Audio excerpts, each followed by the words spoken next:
You see, there's going to come a time at the end of history, you can be seated, when Jesus Christ will return.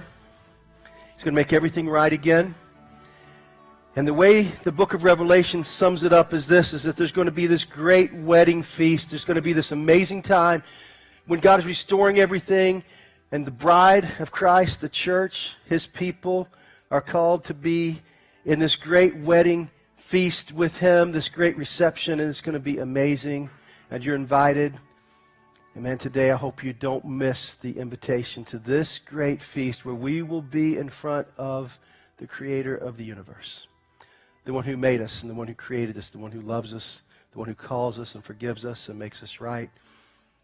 But the choice is yours. Let's pray. So God, I know that someday out in the future that Christ will come, that He'll restore all things, and that this great wedding feast will kick off, and it'll be a party like none other. It will be one of the most amazing party we've ever been a part of. Any party, any wedding reception we've ever been to will pale in comparison. Now, God, be clear and be strong among us today. God, the God that makes things right, and the God that raises the hills and flattens them, that makes all things right. The God that carries us along. Now, God, you be strong and clear among us. That's what we need. In Jesus' name, amen.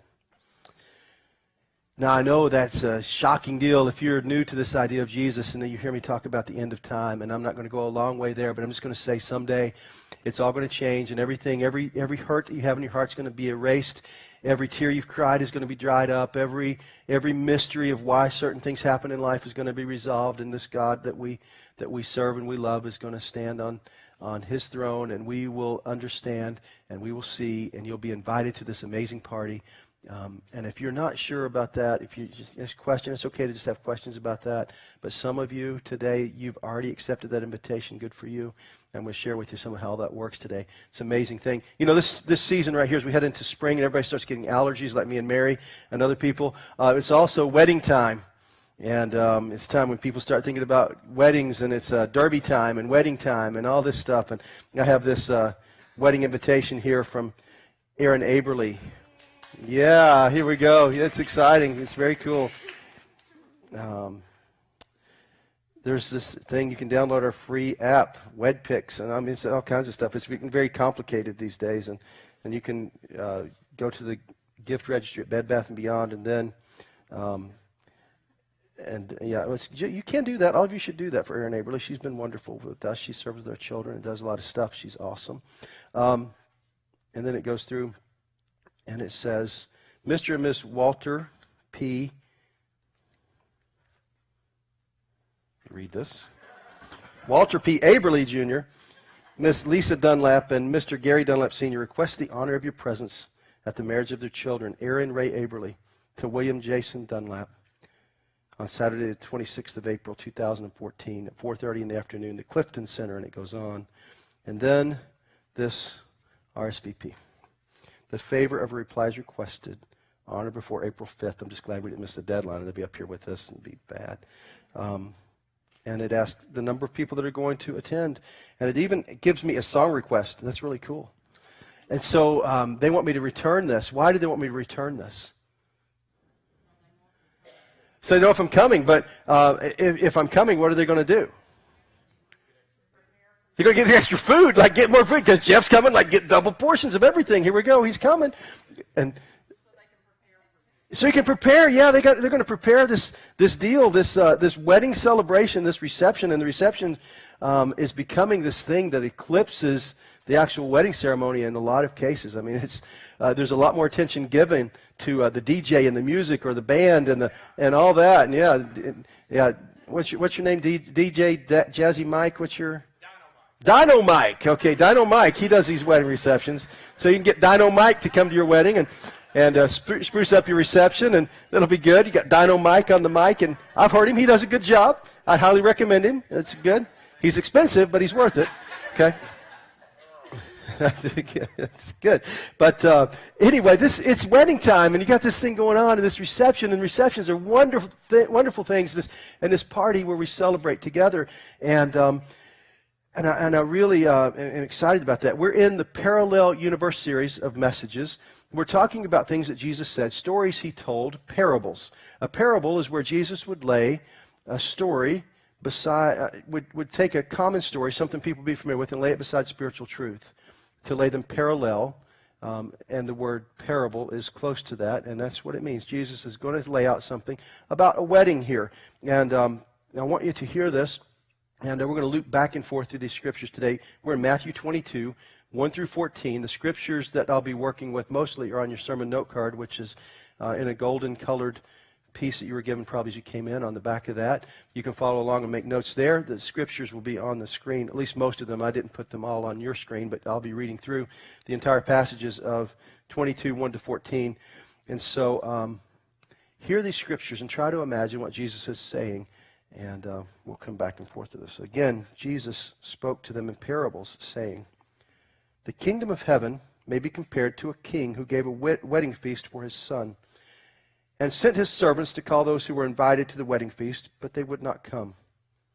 Again, he sent other servants, saying, 'Tell those who were invited, see, I have prepared my dinner. My oxen and my fat calves have been slaughtered, and everything is ready. Come to the wedding feast.'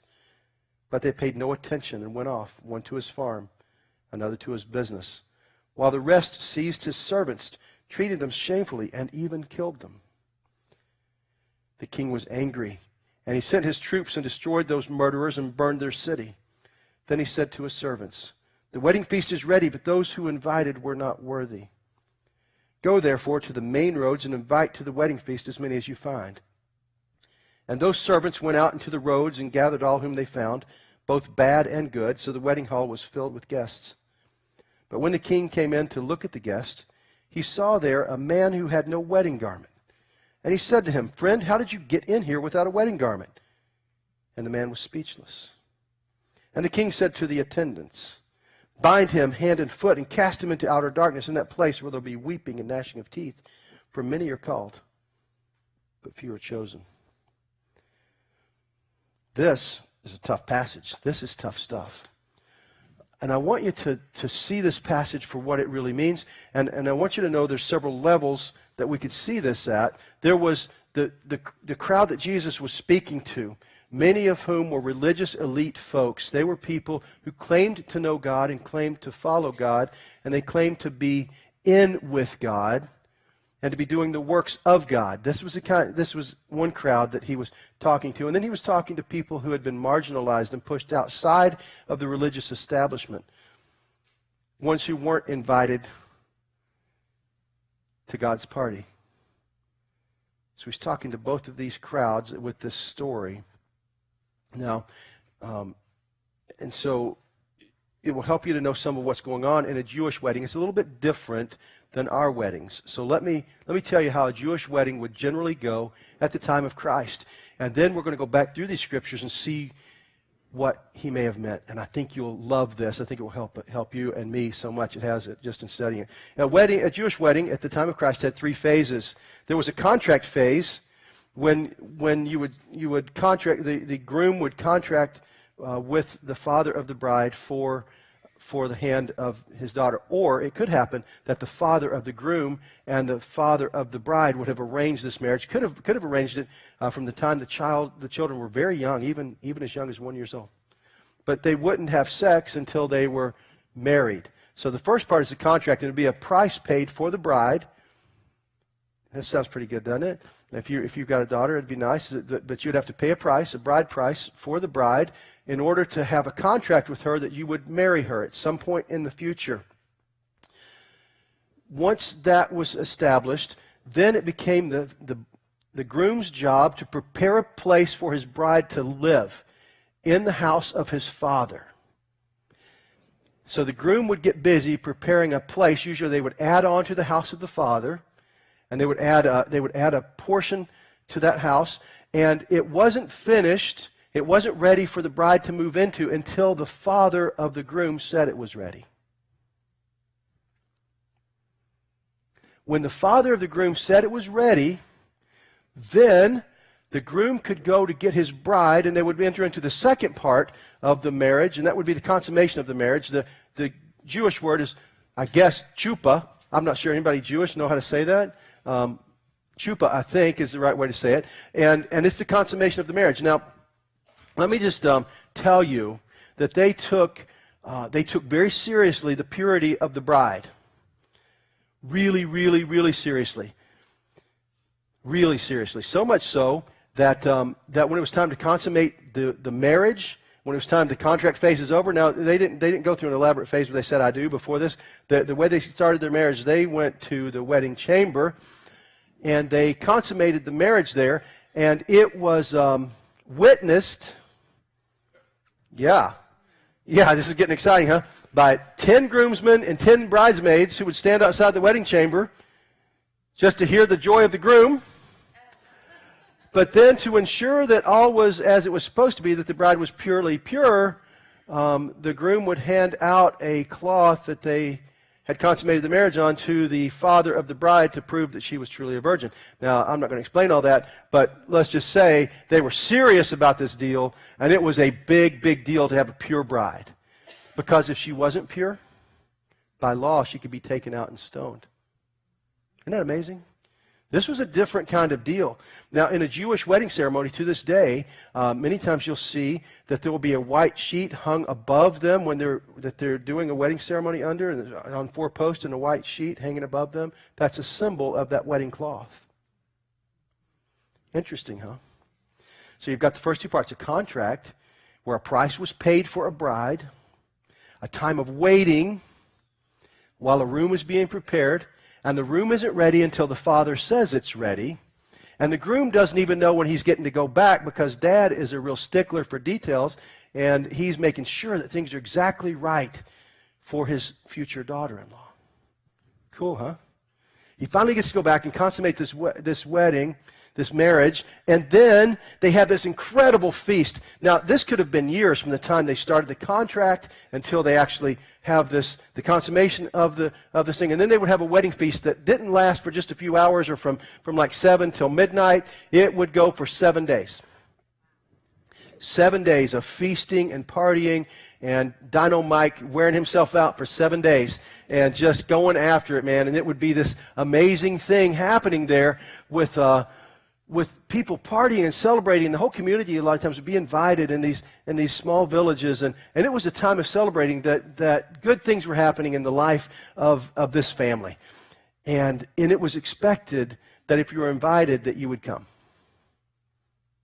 Now, does this make sense? You understand that? Now there's some layers you can look at this at. So when Jesus tells this story, he's telling it to the immediate audience, but he's also, I think, foretelling history coming at us, the future. He's saying, listen, I'm paying a price. I'm going to pay a price for my bride, you, the church. I'm going to go away and make a place for you. And I really don't know when I'm coming back, because I'm not coming back until the place is exactly like the Father says it has to be. But when it's right, I'm going to come back and get you. And then you're going to be invited to this wedding celebration that's going to be like none other. So the future for a Christ follower is amazing. It's simply amazing. It's outstanding. And so that's the immediate level, the future level. And then what about us today? And I want to look at these scriptures for what about us today? What do these scriptures mean to us? What's it mean to you and to me? How should we respond to what we're seeing and to what Jesus is talking about here? And I think there's some really incredible stuff in this. So to set this up a little better, a little differently, let me give you a parable to the parable. Imagine a wedding party like you've never had before, a reception like you've never had before, a wedding, and then the after party thrown by Warren Buffett. Let's say that he found a long-lost son. I have no idea if he has kids or not, but does he? I don't know. But let's say that he found a long-lost son, and he wanted his son to marry an incredible woman, and so he pays a bride price. He could pay a whole lot for that. And then he decides he's going to throw a party, but not just an ordinary party. He decides that he's going to take over Kentucky Derby for this. They're like going to have the wedding after the Oaks, and then they're going to have a little party that night. But then he's going to buy out Churchill Downs, and he's going to take Millionaires Row over, and he's going to do all this just for the wedding party. And he's going to spend billions of dollars on this party, and he's going to take over downtown Louisville from 4th Street Live all the way to the Galt House and rent all the rooms in the Galt House and just take it over and have it decorated and made up for this party that's going to move from Churchill Downs to 4th Street up through that. And for 7 days, he's going to own downtown Louisville. And you're invited. Wow, what if you got an invitation to that? Like, you're one of the few that somehow manages to get an invite to that wedding. Would that be one of the most amazing things you've ever seen? You see, a king in the time of Jesus had that kind of power and wealth. They could throw amazing parties, and they had absolute power over their regions and their territories and over the people that lived in them.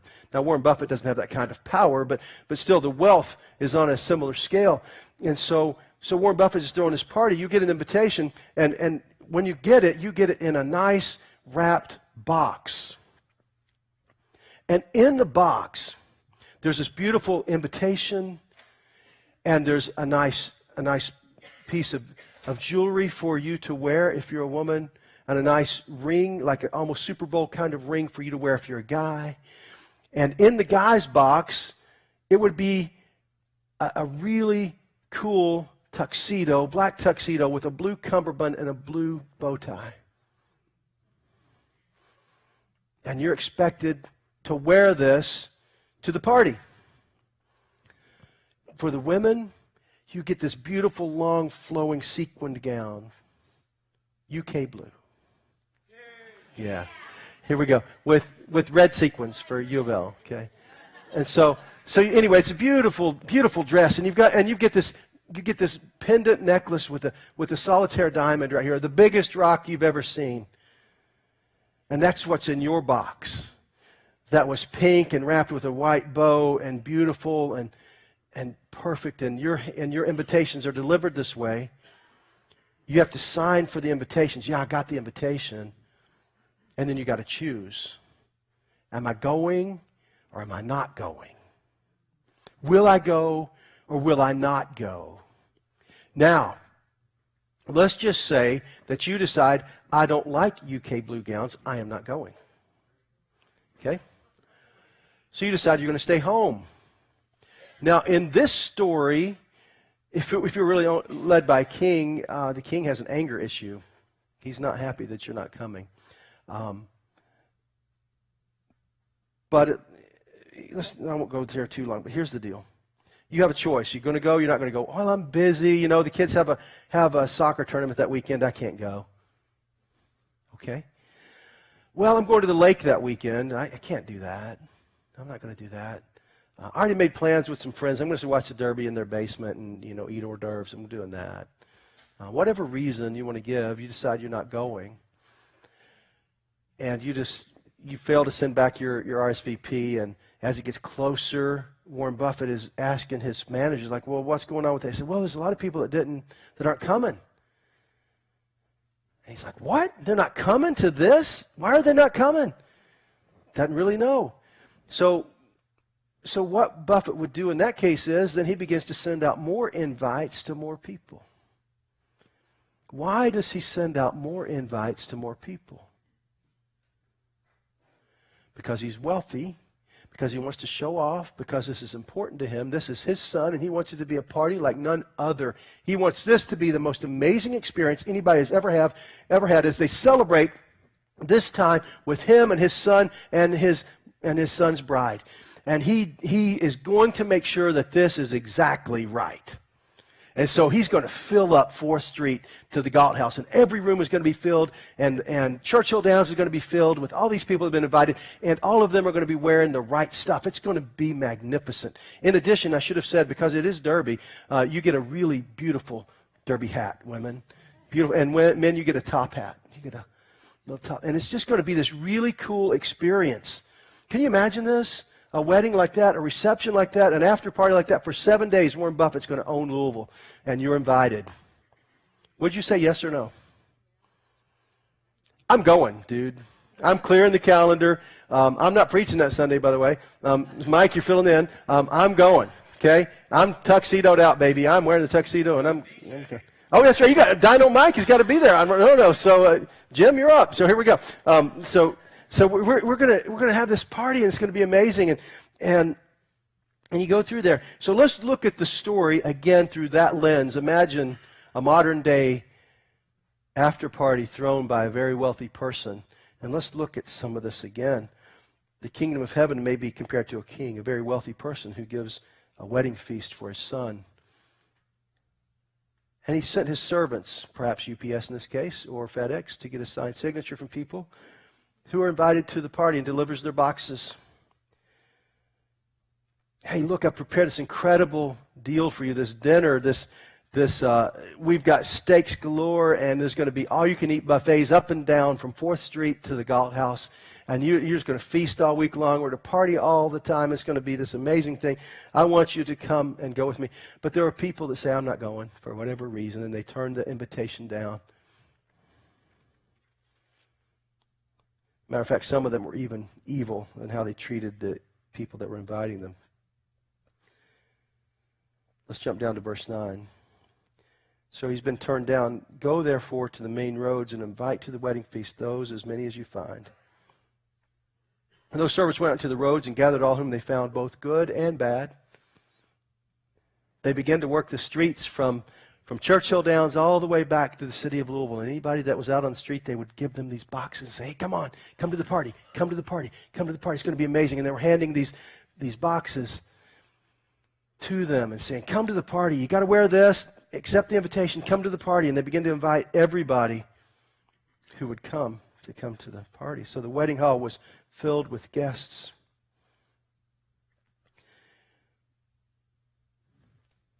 It's interesting, though. I need to back up to verse 8. He said to his servants after they came back, he said, some people aren't coming. He said, this is all ready. I got this party all set up. But some of them that are invited aren't worthy. Let me ask you this. What made them unworthy? Was it the king that decided they were unworthy?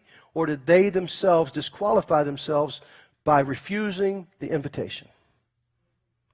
Who did it? The king or themselves? Themselves. Friends, let me tell you something. You have a choice about whether you will accept this invitation to what Jesus is inviting you to, this incredible party. You can refuse him if you want to. And it's not that God doesn't love you, that disqualifies you. It's that you disqualify yourself by refusing the invitation. You choose. You got the invitation. You've got everything you need to come to this, but you must choose. And if you choose against him, then you're disqualified. Not because you're not loved. You were invited and loved. It's up to you. It's up to you. It's an amazing king, an amazing father that would invite us to a feast like this and not insist that we come. He gives us the option of rejecting him. People aren't worthy because they choose not to come. Not because the king is mean or he doesn't love them. It's because they choose not to come. Because the king desires that the wedding hall be filled with guests. That someday in heaven, when things are put together right and Jesus returns, he desires that everybody be there. It's God's desire that everybody comes to him. Everybody's issued an invitation. What disqualifies you is you. If you choose not to accept the invitation, it's up to you. Let's go on to verse 11. But when the king came in to look at the guest, Warren Buffett in this case, he saw that there was a man there with no wedding garment, a guy that wasn't wearing his tuxedo. Now, where I'm from in Corbin, Kentucky, I was raised with a lot of redneck down in me. I still got it. And my basic take on formal events is, I ain't got to wear no stinking tuxedo. I can go however I want to. And some of you got a little redneck in you, too. And honestly, when I was younger, it wouldn't be unusual for me to show up at a wedding however I wanted. I might be in flip-flops and shorts and a T-shirt. At this party that Warren Buffett is throwing, you're expected to have on that ring and your top hat and this black tuxedo with the blue cummerbund and the blue bow tie. You're expected to be dressed for the party in the attire that was provided. If Warren Buffett saw me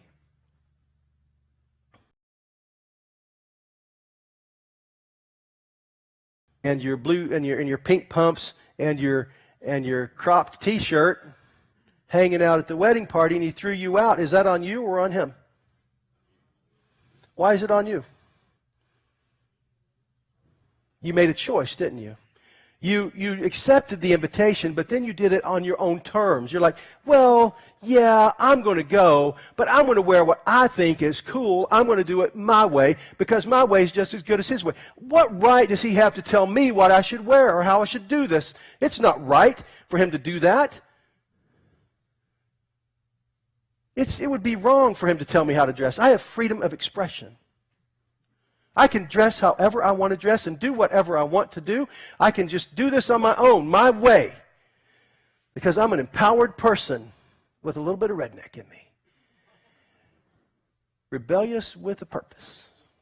Making a point, making a statement. That's what it would be like.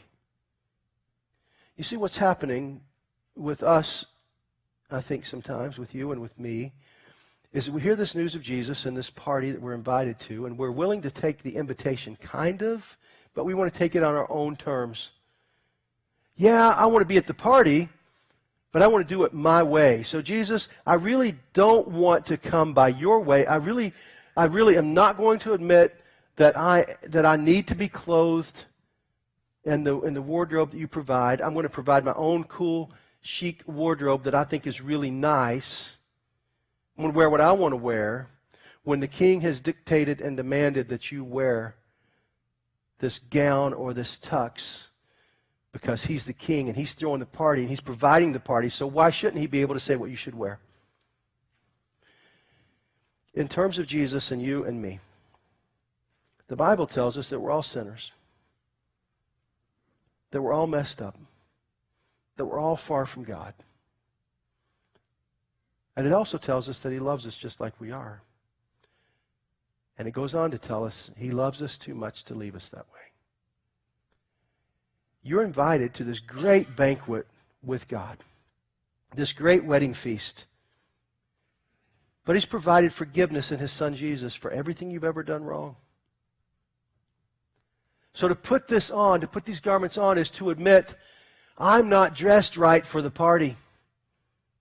But not to stop there, not just say, well, I'm not dressed right, and then stay away, but to accept the forgiveness, the tuxedo of Christ, to put on the full forgiveness of Christ, or the gown and the derby hat that symbolizes the forgiveness of Jesus Christ that makes you right and acceptable and ready for the party so that you're fully there. You see, you don't get to dictate the terms of coming to the party. The king does. And so the question would be, will you accept his terms? That number one, you admit, I'm a sinner. I'm not dressed well. I can't go there. And you let the king clothe you with the gift of forgiveness of Jesus. Would you do that? Will you stop trying to negotiate with the king and stop trying to get into the party on your own terms? You don't get to pick the terms. You don't get to pick the wardrobe. The king has chosen it. All you have a choice of doing is accepting the invitation and then putting it on. So I'm asking you today to consider the invitation the king has issued and to accept the gift of forgiveness through Jesus Christ of everything you've ever done wrong, everything you ever will do wrong, and to understand the only thing that qualifies you to be in this banquet hall with the king someday is this wardrobe of forgiveness that you find in Jesus Christ. Would you pray with me?